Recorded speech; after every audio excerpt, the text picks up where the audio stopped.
అప్పుడే కొరవి ఆరిపోయినది. పోనిమ్ము ఆవల పారవేచదను. ఇదే శ్మశాన రాజ్యాభిషిక్తుడునగు నా సింహాసనమని, ఇదే రాజ్యాభిషిక్తుడునగు నా సింహాసనమని నేనెచ్చట సోమరితనమని కూర్చున్నాను. నిధులు వచ్చి స్వామి కార్యమునకు భంగము కలుగగదా? అయ్యో, నాకును నిద్రాహారములకును రుణము తీరి ఎంత కాలమైనది.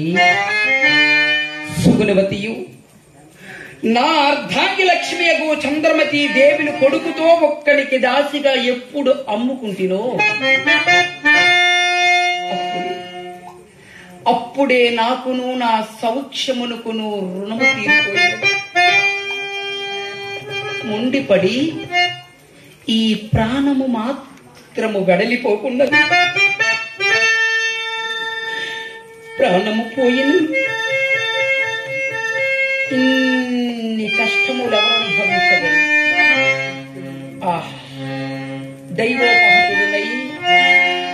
దైవోపహతుడునై నేనిప్పుడు ఎన్ని విధముల బాధింపబడుతున్నాను.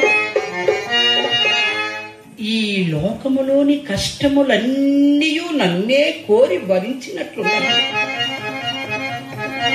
కాకుండా ఇన్ని కష్టములకు తావెక్కడ దొరుకును కదా?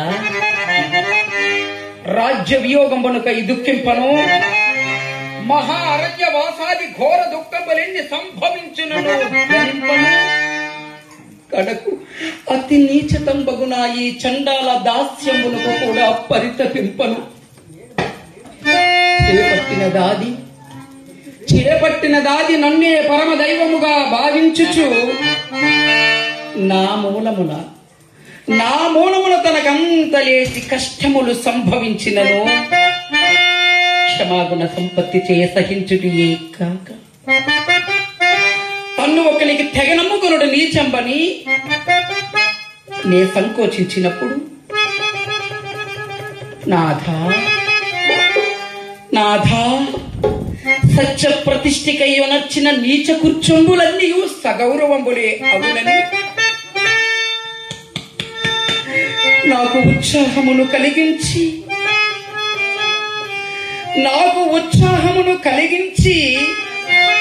నా సత్య దీక్షను కాపాడిన అర్ధాంగి లక్ష్మీయగు చంద్రమతి దేవి వియోగ దుఃఖము నేనేగతి భరింతు.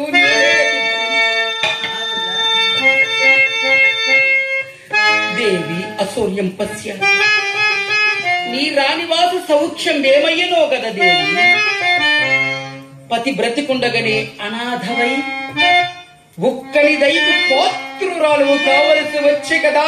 అయ్యయ్యో కుమారా, లోహిత లోహిత లోహిత,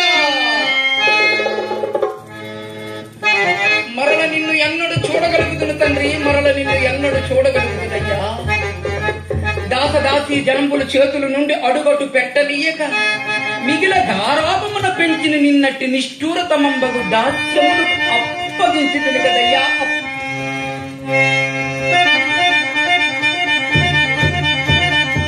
నా దుఃఖమంతకంతకు మితి మీరుచున్నది.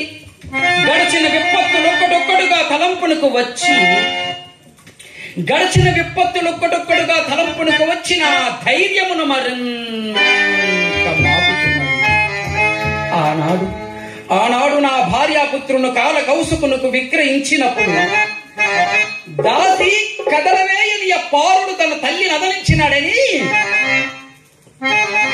నాలోకి దాసుడు, ఓరి మా అమ్మని ఎక్కడికి కొనిపోయేదవరా అని ఆ కాలకౌశకుడు నిర్దయుడై